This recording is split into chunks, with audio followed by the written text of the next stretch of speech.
Everyone, welcome to study world classes. तो friends, आज हम लोग इंडियन नेशनल मूवमेंट के इंपॉर्टेंट क्वेश्चन करने वाले हैं जो कि काफ़ी इंपॉर्टेंट होंगे, क्योंकि आपका जो एग्जाम होने वाला है वो 19 जुलाई को होने वाला है। ठीक है, तो ज़्यादा टाइम भी नहीं बचा हुआ है। तो इंडियन नेशनल मूवमेंट से क्वेश्चन पूछे जाते हैं, तो इंपॉर्टेंट टॉपिक हम लोग डिस्कस करने वाले हैं, यानी इंपॉर्टेंट क्वेश्चन जो हैं वो हम लोग देखने वाले हैं। तो आप लोग इसको लास्ट तक देखना, आपको काफ़ी अच्छे से समझ में आएगा एंड यहाँ से बहुत सारे क्वेश्चन भी देखने को मिलेंगे। ये क्लास आपको डेली 2 बजे मिलती है, तो आप इसको डेली ज्वाइन कर सकते हैं। यहाँ पर हम लोग जीके जीएस कंप्लीट करते हैं बीपीएससी टीआरई 3 के लिए। ठीक है, तो आप डेली 2 बजे ज्वाइन हो सकते हैं। तो आज स्टार्ट करने वाले हैं हम लोग भारतीय राष्ट्रीय आंदोलन, यानी कि इंडियन नेशनल मूवमेंट जो है हम लोग डिस्कस करने वाले हैं। तो चैनल पे पहली बार आए हो तो सब्सक्राइब कर लीजिएगा, क्योंकि टीचिंग से रिलेटेड आपको सारी अपडेट जो है वो टाइम से मिल जाती है एंड आपको सीटेट पेपर 1 एंड पेपर 2 दोनों की प्रिपरेशन भी करवाई जाती है। तो आप लोग ज्वाइन हो सकते हैं। जल्द ही हम लोग नेक्स्ट सीटेट जो आपका दिसंबर में होने वाला है, इसकी प्रिपरेशन करना स्टार्ट कर देंगे। और जो है इस बार हम लोग लाइव क्लासेस भी चलाने वाले हैं, तो उसमें क्या होगा, डिस्कशन भी अच्छे से हो जाएगा। कोई डाउट अगर होगा तो वो भी क्लियर हो जाएगा। तो आप लोग ज्वाइन हो सकते हैं। तो स्टार्ट करते हैं। पहला जो क्वेश्चन है इसमें ये कहा जा रहा है कि, यानी कि जो पहला क्वेश्चन है इसमें कहा गया है, इंडियन जो है एसोसिएशन ने किसका गठन करके राष्ट्रीय चेतना बढ़ाने में महत्वपूर्ण भूमिका अदा की। तो इसमें जो है आंसर होगा आपका इंडियन नेशनल कांग्रेस। ठीक है, ये आपका आंसर हो जाएगा। अब हम लोग डिटेल में समझ लेते हैं, क्योंकि डिटेल में सारी चीज़ें जब हम लोग समझेंगे, क्योंकि ये तो ज़रूरी नहीं कि यही क्वेश्चन हूबहू पूछे, थोड़ा बहुत घुमा के क्वेश्चन पूछा जाता है। तो आपका डाउट सारा क्लियर होना चाहिए, कॉन्सेप्ट जो है वो भी क्लियर होने चाहिए, क्वेश्चन कैसे भी पूछे आपको आना चाहिए। तो जो इसमें आंसर है यानी इंडियन नेशनल कांग्रेस हो जाएगा। बाकी जो डिटेल में दिया गया है इसमें ये मेंशन किया गया है कि वास्तव में भारतीय संघ ने राष्ट्रीय जागरण और राजनीतिक चेतना के विकास की नींव रखी थी। ठीक है, जो अंततः सन 1885 में भारतीय राष्ट्रीय कांग्रेस की स्थापना के रूप में देखा गया था।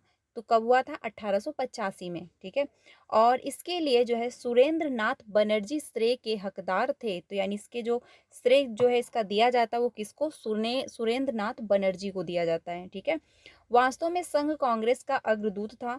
अपने जन्म से ही जो है एसोसिएशन ने अपना काम सही तरीके से शुरू किया।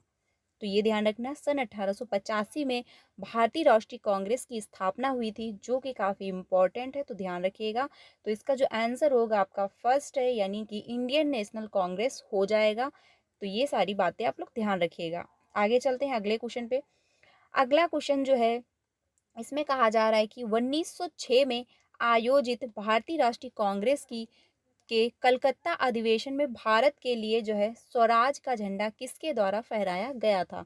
तो इसमें आपका जो आंसर होगा दादा भाई नौरोजी, क्योंकि इनके द्वारा जो है स्वराज का झंडा फहराया गया था सन 1906 में। तो ये भी ध्यान रखिएगा। और राष्ट्रीय कांग्रेस के कलकत्ता अधिवेशन में फहराया गया था। ठीक है, तो ये ध्यान रखना, आंसर हो जाएगा दादा भाई नौरोजी। अब इनके बारे में भी अब लोग डिटेल में समझ लेते हैं। पहला पॉइंट जो है, दादा भाई नौरोजी द्वारा सन 1906 में भारतीय राष्ट्रीय कांग्रेस के कलकत्ता अधिवेशन में स्वराज का झंडा फहराया गया था।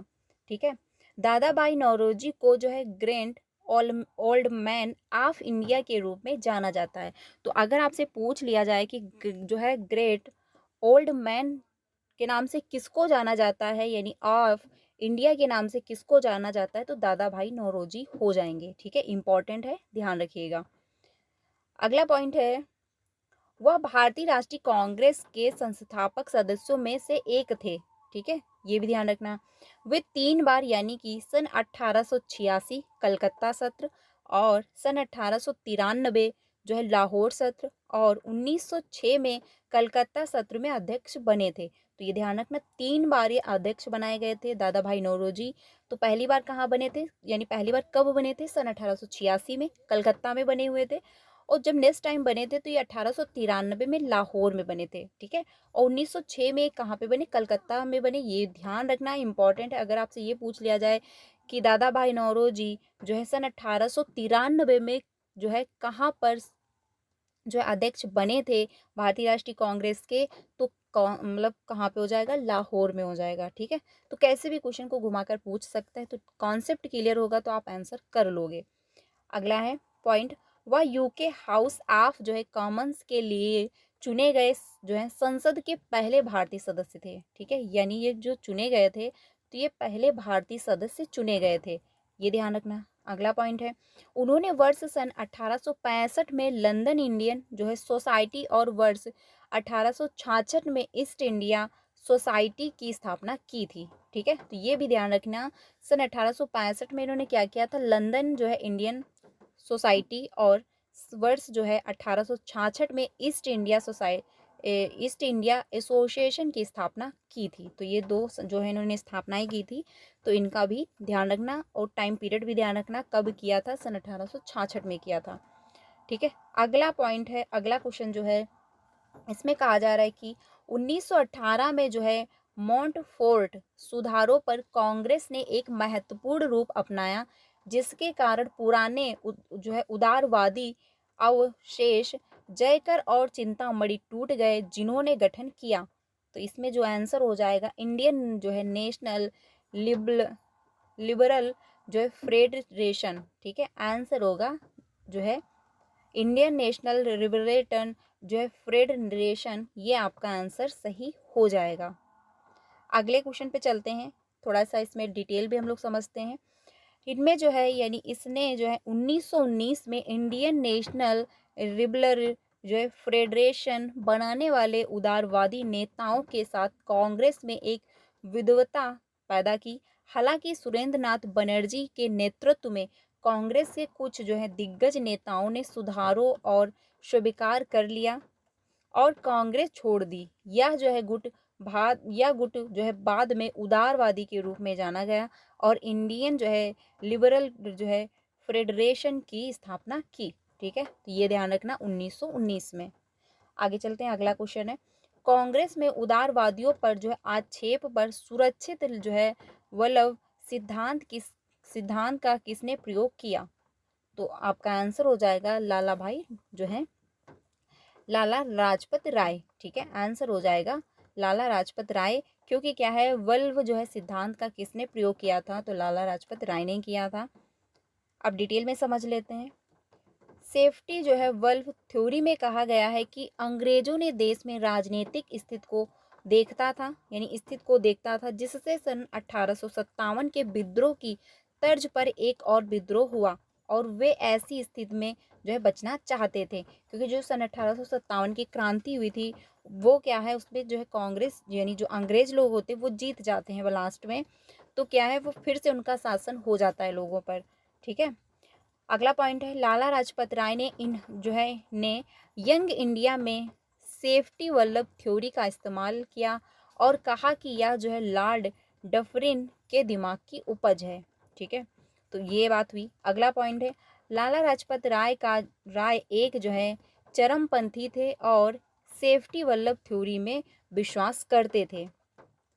इस सिद्धांत का उपयोग करने के लिए जो है नरमपंथियों द्वारा उन पर जो है हमला कर दिया गया। जो नरमपंथी के लोग थे उन्होंने क्या किया, इन पर जो है हमला कर दिया था। अगला क्वेश्चन है, क्वेश्चन नंबर 5 है। इसमें कहा जा रहा है कि किसकी अध्यक्षता के अंतर्गत मार्च 1940 में जो है रामगढ़ में भारतीय राष्ट्रीय कांग्रेस का जो है 53वां अधिवेशन हुआ। तो 1940 की बात कही जा रही और रामगढ़ में तो जो 53वां जो है अधिवेशन हुआ था वो किसकी अध्यक्षता में हुआ था, तो मौलाना जो है अबुल कलाम आज़ाद की अध्यक्षता में हुआ था। ठीक है, अगला क्वेश्चन है, भारतीय राष्ट्रीय कांग्रेस ने किस सत्र में पूर्ण स्वाधीनता का प्रस्ताव पारित किया था, तो सन 1929 ईस्वी में लाहौर में किया था। ठीक है, तो ये भी ध्यान रखिएगा, पूर्ण स्वाधीनता का जो प्रस्ताव पारित हुआ था तो वो आंसर आपका होगा 1929 ईस्वी में लाहौर में हुआ था। इसमें हम लोग डिटेल में समझ लेते हैं जो पॉइंट है। पहला है, भारतीय राष्ट्रीय कांग्रेस ने 19 दिसंबर सन 1929 को ऐतिहासिक पूर्ण जो है स्वराज प्रस्ताव लाहौर अधिवेशन में पारित किया। अगला पॉइंट है, जवाहरलाल नेहरू जो है दिसंबर 1929 में लाहौर शहर में अपने वार्षिक अधिवेशन में भारतीय राष्ट्रीय कांग्रेस के अध्यक्ष चुने गए। ठीक है, 26 जनवरी सन 1930 को एक सार्वजनिक घोषणा की गई थी एक दिन जो है जिसे कांग्रेस पार्टी ने भारतीयों से स्वतंत्रता दिवस के रूप में मनाने का आग्रह किया था। यानी जो कांग्रेस की पार्टी थी, उन्होंने क्या किया था, भारतीय जो लोग थे उनसे कह रही थी स्वतंत्रता दिवस के रूप में मनाने का आग्रह भी किया गया था कि आप स्वतंत्रता दिवस के रूप में इसको मनाएं। 26 जनवरी 1930 को एक सार्वजनिक घोषणा की गई थी। ठीक है, तो ये भी ध्यान रखिएगा। अगला क्वेश्चन है क्वेश्चन नंबर 7। क्वेश्चन नंबर जो 7 है इसमें कहा गया भारतीय राष्ट्रीय कांग्रेस की स्थापना जो है, यानी भारतीय राष्ट्रीय कांग्रेस की प्रथम महिला अध्यक्ष कौन थी, जो कि इम्पोर्टेंट क्वेश्चन है, तो ध्यान रखिएगा। तो प्रथम जो है मतलब प्रथम महिला अध्यक्ष कौन थी, तो आपका हो जाएगा एनी बेसेंट। ठीक है, एनी बेसेंट जो थी ये भारतीय राष्ट्रीय कांग्रेस की प्रथम महिला अध्यक्ष बनी थी, तो ये ध्यान रखना, आंसर होगा एनी बेसेंट। अब इनके बारे में हम लोग समझ लेते हैं डिटेल में। एनी बेसेंट भारतीय राष्ट्रीय कांग्रेस की पहली जो है महिला अध्यक्ष बनी थी, तो ये ध्यान रखना कि पहली जो है अध्यक्ष महिला बनी थी एनी बेसेंट। उन्होंने सन 1917 के कलकत्ता अधिवेशन में कांग्रेस की अध्यक्षता की थी।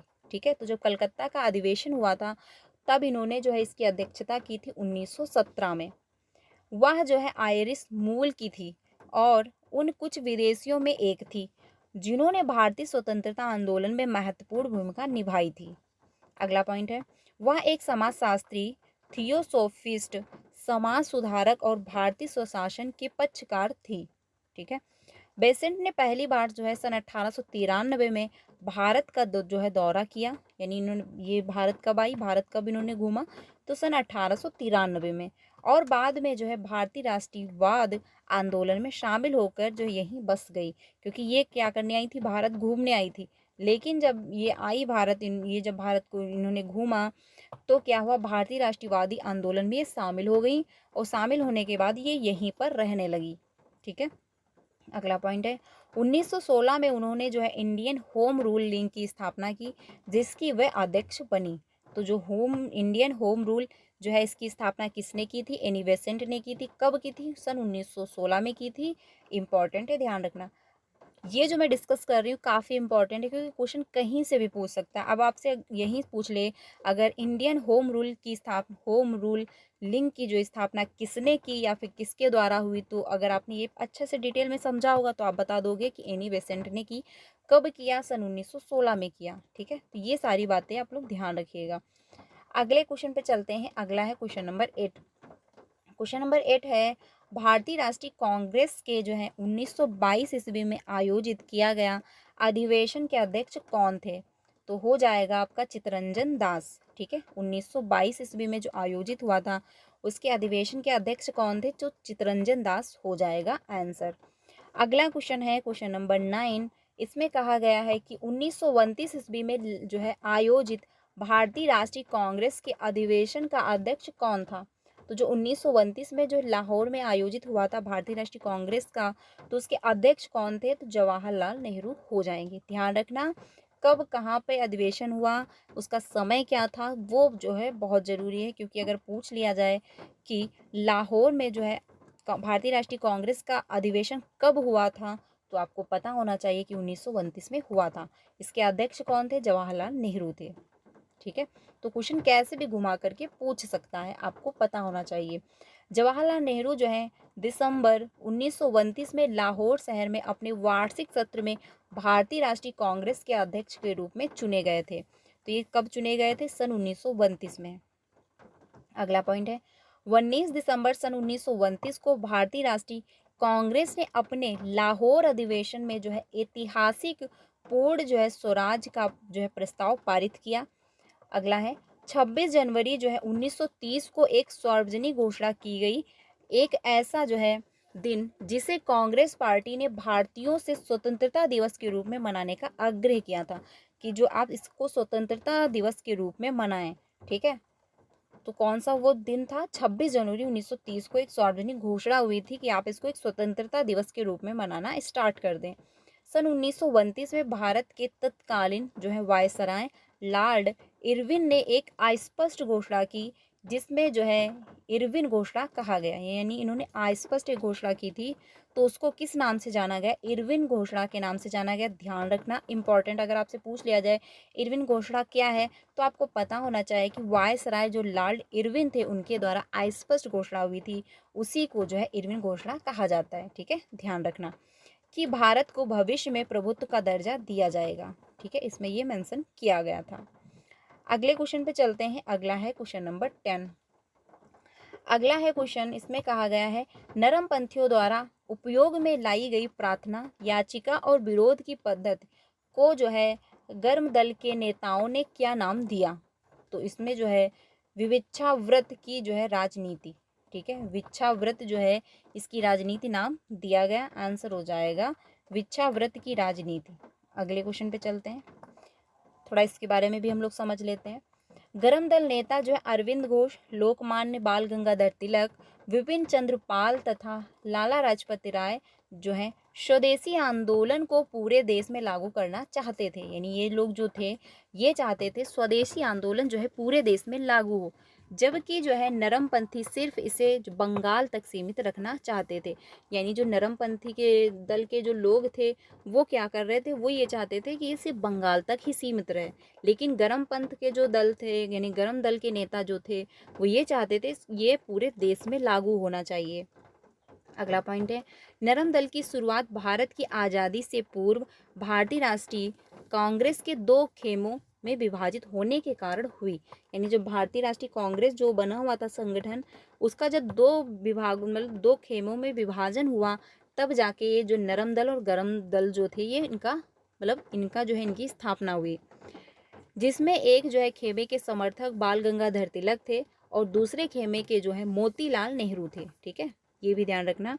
इनमें जो है सरकार बनाने को लेकर मतभेद था, क्योंकि वो चाहते थे कोई और सरकार बने, वो चाहते थे कोई और सरकार बने, तो इसमें क्या था, मतभेद चल रहा था।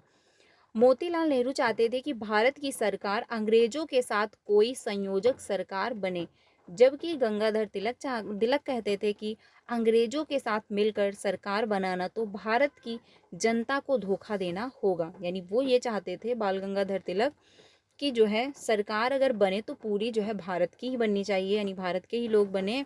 अगर अंग्रेजों के साथ आप मिलकर बनाएंगे तो इनके साथ धोखा होगा।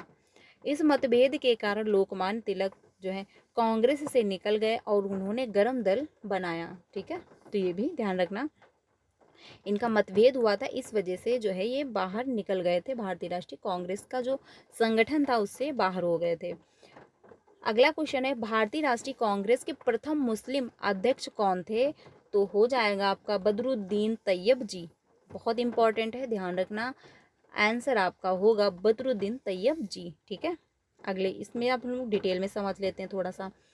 बदरुद्दीन तैयब जी सन 1887 में भारतीय राष्ट्रीय कांग्रेस के पहले मुस्लिम अध्यक्ष और भारतीय राष्ट्रीय कांग्रेस के तीसरे अध्यक्ष थे। ठीक है, तो ये भी ध्यान रखना, जो ये क्या थे, भारतीय राष्ट्रीय कांग्रेस के तो पहले मुस्लिम अध्यक्ष बने थे, लेकिन भारतीय राष्ट्रीय कांग्रेस के तीसरे अध्यक्ष थे। यानी मुस्लिम अध्यक्ष ये पहले बने थे, लेकिन जो भारतीय राष्ट्रीय कांग्रेस संस्था थी उसमें ये तीसरे अध्यक्ष बने थे। ठीक है, तो ये ध्यान रखना। अगला है WUC बनर्जी सन 1885 में भारतीय राष्ट्रीय कांग्रेस के पहले अध्यक्ष थे। ठीक है, तो ये क्या है, पहले अध्यक्ष बने हुए थे। अगला है दादा भाई नौरोजी ने जो है 1886 में भारतीय राष्ट्रीय कांग्रेस के दूसरे अध्यक्ष थे। वे कलकत्ता से जो है सुरेंद्र नाथ बनर्जी द्वारा स्थापित इंडियन जो है नेशनल एसोसिएशन के सदस्य भी थे। ठीक है, तो ये भी ध्यान रखना।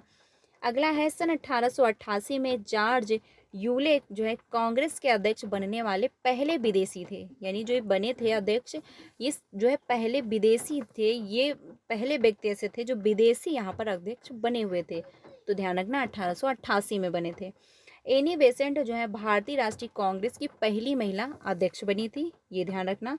सरोजनी नायडू भारतीय राष्ट्रीय कांग्रेस की पहली भारतीय महिला अध्यक्ष बनी थी।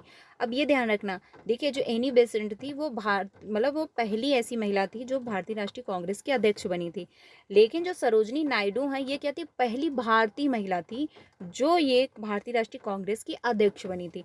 कन्फ्यूजन क्रिएट होगा तो ध्यान रखना, क्लियर क्या करना है, यानी डाउट क्लियर कहाँ पे होगा कि सरोजनी जो नायडू थी ये भारतीय महिला पहली थी जो अध्यक्ष बनी, और एनी बेसेंट जो थी पहली महिला थी जो क्या है भारतीय राष्ट्रीय कांग्रेस की अध्यक्ष बनी। वो भारतीय थी इसलिए ये डाउट अलग हो जाएगा, और एनी बेसेंट पहली महिला थी क्योंकि ये विदेश से आई हुई थी। ये जब भारत में घूमने आई, जब इन्होंने भारत को घूमा देखा, तो मतलब ये जब अधिवेशन में शामिल हो गई तो यहीं पर ये रहने लगी थी, तो पहली महिला अध्यक्ष बनी थी। लेकिन उसके बाद जो है सरोजनी नायडू भारतीय महिला, यानी भारत की वो पहली ऐसी महिला बनी जो भारतीय राष्ट्रीय कांग्रेस की अध्यक्ष बनी। ठीक है, तो ये ध्यान रखना। अगला है क्वेश्चन नंबर 12। इसमें कहा गया है सूरत विभाजन सन 1907 के बाद भारतीय राष्ट्रीय कांग्रेस पर जो है किसका नियंत्रण हुआ? तो हो जाएगा आपका नरमपंथी का। ठीक है, इनका जो है नियंत्रण हुआ था। वर्ष 1907 में जो है रास बिहारी घोष कांग्रेस के सूरत अधिवेशन के अध्यक्ष थे। भारतीय राष्ट्रीय कांग्रेस वर्ष जो है 1907 में सूरत में दो समूहों यानी कि नरमपंथियों और चरमपंथियों में विभाजित हो गई थी। ठीक है, दो समूहों में विभाजित हुआ था। भारतीय राष्ट्रीय कांग्रेस वर्ष 1907 में दो सूरत में विभाजित हो चुका था, नरमपंथी और चरमपंथी। वर्ष 1907 के अधिवेशन में जो है चरमपंथियों द्वारा रखे गए दो मुख्य उद्देश्य थे। वो कौन से थे? लाला लाजपत राय को कांग्रेस का अध्यक्ष बनाया जाना तथा स्वराज के संकल्प की मांग। किंतु जो है इन दोनों मांगों को नरमपंथियों ने जो है स्वीकार नहीं किया, यानी जो नरमपंथी के दल के जो लोग थे वो जो है इन्होंने स्वीकार नहीं किया। ठीक है, अगला पॉइंट है लाला लाजपत राय के बजाय नरमपंथियों ने सन 1907 में सूरत में जो है कांग्रेस अधिवेशन के अध्यक्ष के रूप में जो है रास बिहारी घोष के विचार का समर्थन किया। यानी ये लोग चाहते थे कि रास बिहारी जो घोष हैं ये बने, लेकिन जो है जो मतलब चरमपंथी के लोग थे वो ये चाहते थे लाला लाजपत राय जो है कांग्रेस के अध्यक्ष बनाया जाए, लेकिन इन्होंने क्या किया, अस्वीकार कर दिया जो नरमपंथी के लोग थे। ठीक है, तो ये ध्यान रखना। आगे चलते हैं अगले क्वेश्चन पे। अगला है सन 1888 में इलाहाबाद में किस राजा ने भारतीय राष्ट्रीय कांग्रेस के चौथे अधिवेशन के संपन्न होने में बहुत जो है बहुमूल्य सहायता प्रदान की? तो हो जाएगा आपका दरभंगा के राजा, यानी दरभंगा के राजा थे, इन्होंने जो है इसमें बहुत मतलब बहुमूल्य जो है सहायता प्रदान की थी, बहुत ज़्यादा इन्होंने सहायता प्रदान की थी। तो आंसर होगा दरभंगा के राजा। अगला है 1947 में भारतीय राष्ट्रीय कांग्रेस के अध्यक्ष थे, तो जेबी कृपलानी हो जाएंगी। आंसर आपका जेबी कृपलानी है, यानी क्या है 1947 में भारतीय राष्ट्रीय कांग्रेस के अध्यक्ष बनी थी। ठीक है, तो ये आंसर आपका हो जाएगा। अब इनके बारे में भी हम लोग थोड़ा सा डिटेल में समझ लेते हैं। जेबी कृपलानी जो है 1947 में भारतीय राष्ट्रीय कांग्रेस के अध्यक्ष थी। ठीक है, तो ये हो जाएगा आपका कि 1947 में ये भारतीय राष्ट्रीय कांग्रेस की अध्यक्ष बनी। कृपलानी से पहले कांग्रेस के अध्यक्ष जो हैं 1946 में जवाहरलाल नेहरू थे, यानी इनसे पहले जो है जवाहरलाल नेहरू अध्यक्ष थे। कृपलानी के बाद जो है पनटम्बी जो है सीतारमैया सन 1948 और 1949 में कांग्रेस के अध्यक्ष थी। भारतीय राष्ट्रीय कांग्रेस की स्थापना दिसंबर सन 1885 में बॉम्बे में हुई थी, जो कि काफ़ी इंपॉर्टेंट है, ध्यान रखना। भारतीय राष्ट्रीय कांग्रेस की स्थापना कहाँ हुई थी? बॉम्बे में हुई थी, सन 1885 में हुई थी। ए ओ हुम भारतीय राष्ट्रीय कांग्रेस के जो है संस्थापक थे। तो ध्यान रखना, अगर आपसे पूछ लिया जाए भारतीय राष्ट्रीय कांग्रेस के संस्थापक कौन है तो ए ओ हुम हो जाएंगे। ठीक है, सन 1885 में वेमेश चंद्र बनर्जी जो हैं आईएनसी के पहले अध्यक्ष थे। ठीक है, आईएनसी जो है इसके क्या है, पहले अध्यक्ष बने। बदरुद्दीन तैयब जी जो है आईएनसी के पहले मुस्लिम अध्यक्ष और सन 1887 में आईएनसी के कुल जो है तीसरे अध्यक्ष थे। एनी बेसेंट जो है एनसी की पहली भारतीय यानी पहली महिला अध्यक्ष बनी थी। ठीक है, तो ये भी ध्यान रखना, जो एनी बेसेंट हैं ये क्या है, इसकी पहली महिला अध्यक्ष बनी हुई थी। अगला है क्वेश्चन, भारत का पूर्ण जो है स्वराज दिवस सर्वप्रथम कब मनाया गया? तो पूर्ण स्वराज दिवस जो है 26 जनवरी 1930 को मनाया गया था। ठीक है, तो ये ध्यान रखिएगा 1930 में जो है मनाया गया था, 26 जनवरी 1930 में। भारतीय राष्ट्रीय कांग्रेस ने जो है 19 दिसंबर 1930 को ऐतिहासिक पूर्ण जो है स्वराज प्रस्ताव अपने लाहौर सत्र में पारित किया था। ठीक है, जो जब लाहौर सत्र चल रहा था तो उसमें इन्होंने पारित किया था। 26 जनवरी 1930 एक दिन जैसे कांग्रेस पार्टी ने भारतीयों से स्वतंत्रता दिवस के रूप में मनाने का आग्रह किया था और एक सार्वजनिक घोषणा की जो है की गई थी कि इसको आप जो है पूर्व एक स्वतंत्रता दिवस के रूप में मनाएं। 31 दिसंबर 1929 को जो है नेहरू ने रावी नदी के तट पर जो है तिरंगा फहराया और पूर्ण स्वराज्य की मांग की और स्वतंत्रता के लिए निर्धारित तिथि 26 जनवरी 1930 थी। यानी जो 1930 थी वो जो है पूर्ण स्वतंत्रता की निर्धारित तिथि बनाई गई और कांग्रेस के जो मतलब लोग थे वो ये कहते थे भारतीयों से कि आप इसको पूर्ण स्वतंत्रता दिवस के रूप में मनाएं। ठीक है, तो ये इसका आंसर है डिटेल में। तो फ्रेंड्स आज के लिए इतना ही रखते हैं, कल हम लोग यहाँ से आगे कंटिन्यू करेंगे, यानी 16 क्वेश्चन से हम लोग कल कंटिन्यू करेंगे। आज के लिए इतना ही रखते हैं। ये क्लास आपको डेली 2 बजे मिलती है तो आप इसको डेली ज्वाइन करिएगा। और आप लोगों से एक रिक्वेस्ट है कि मुझे थोड़ा सा सपोर्ट करिएगा क्योंकि मेरा चैनल जस्ट अभी मोनेटाइज हुआ है, तो अगर इस पर व्यूज़ नहीं आएंगे तो डिसमोनेटाइज भी हो सकता है, तो प्लीज़ मुझे सपोर्ट करिएगा। बाकी 2 बजे क्लास आपको डेली मिलेगी जिसमें हम लोग जीके जीएस कंप्लीट कर रहे हैं, तो आप मेरे साथ ज्वाइन हो सकते हैं। जल्दी हम लोग सीटेट की प्रिपरेशन करना स्टार्ट कर देंगे। ऑनलाइन क्लासेस आपको मिलेंगी जिससे क्या होगा, यानी कि लाइव क्लासेस मिलेंगी। उससे क्या होगा कि हम लोग जब प्रैक्टिस करेंगे लाइव क्लासेस में तो क्वेश्चन जो अगर डाउट होगा तो वो अच्छे से क्लियर हो जाएगा। तो आप डेली मेरे साथ 2 बजे ज्वाइन होइएगा। बाकी चैनल पे पहली बार आए हो तो सब्सक्राइब कर लीजिएगा क्योंकि आपको टीचिंग से रिलेटेड सारी अपडेट वो टाइम से मिलती है एंड आपको बीपीएससी की प्रिपरेशन भी करवाई जाती है। चैप्टर वाइज क्लासेस भी आपको मिल जाएंगी मेरे चैनल पे, मतलब प्लेलिस्ट बनाई हुई है तो वहाँ से जा करके आप ज्वाइन कर सकते हैं। चैप्टर वाइज भी क्लासेस आपको मिल जाएंगी, प्लेलिस्ट बनी हुई है। तो आज के लिए इतना ही, मिलते हैं नेक्स्ट वीडियो में। थोड़ा सा मुझे सपोर्ट करिएगा, बाकी मिलते हैं नेक्स्ट क्लास में। Thank you.